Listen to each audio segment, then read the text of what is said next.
After the Fukushima nuclear catastrophe in Japan, a lot of people wondered out loud just what the hell the Japanese were doing, building nuclear power plants along the coast of an area prone to earthquakes and tsunamis. It's as though they were just asking for this to happen. Who could have been so stupid? Surely here in the United States, we're a lot more careful with where we build our nuclear power plants, right? Well, no. This is the Fort Calhoun nuclear plant, just outside Nebraska, just outside Omaha, and no, in Nebraska. And no, it's not supposed to be completely surrounded by water. But I suppose that's what happens when you build a nuclear plant right in the middle of the floodplain of the Missouri River. Floodwaters from the rising Missouri River have settled at 1.5 feet above where the plant sits. And the only thing stopping Fort Calhoun from flooding, just like Fukushima flooded, is a 6-foot-high rubber wall surrounding the plant. But that's not the only nuclear power plant in danger. Just down the river in southeast Nebraska, the Cooper nuclear plant is also on the verge of flooding out.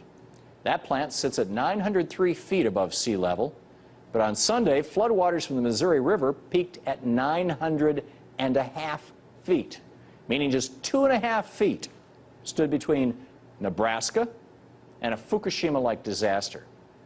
So yeah, we almost lost Nebraska over the weekend, and yet no one seems to know about it. Back on June 7th, when the floodwaters first started threatening the Fort Calhoun plant, the Nuclear Regulatory Commission received a notification of an unusual event, the lowest level warning on the NRC's 4-stage disaster classification system. No big deal, they said. Keep moving. No droids in this car. But it does seem a little odd that since June 6th, the FAA has been enforcing a no-fly zone above the crippled plant. When asked about the no-fly zone, the FAA responded by saying it was put in place for security reasons that we can't reveal. Just like the no-fly zone over the BP oil spill, which successfully stopped both news reports and scientific analysis of the water over the spill. You know, whatever's going on in Nebraska, this is a warning that Fukushima could happen here in the United States with very little warning.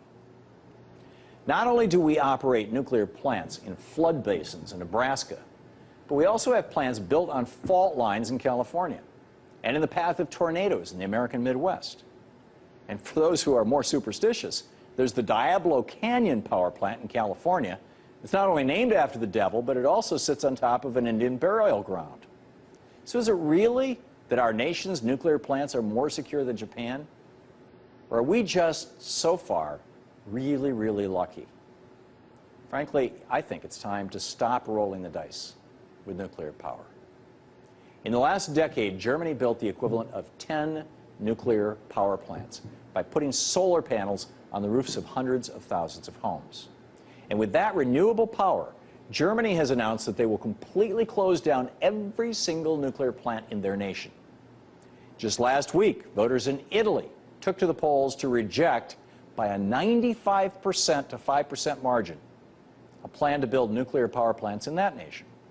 And in Denmark, a country that, as far back as 1988, banned the construction of nuclear power after Chernobyl, more than 20% of their electricity is generated through wind power. And within a decade, that'll be a half, 50%. Japan has just announced that they're ditching nuclear power. Fairly obvious reasons. The Swiss have announced no more new nukes. Even China has suspended the construction of all new nuclear power plants there. But here in the United States, we're building rubber walls around our submerged nuclear plants and just praying that the waters don't keep rising. And in an environment that's growing increasingly volatile, with more flooding and more tornadoes thanks to global climate change, that strategy is almost certainly destined for failure. It's time to ditch nuclear power here in the United States. Look at what's going on in Nebraska right this very minute. And let's hope we're not too late.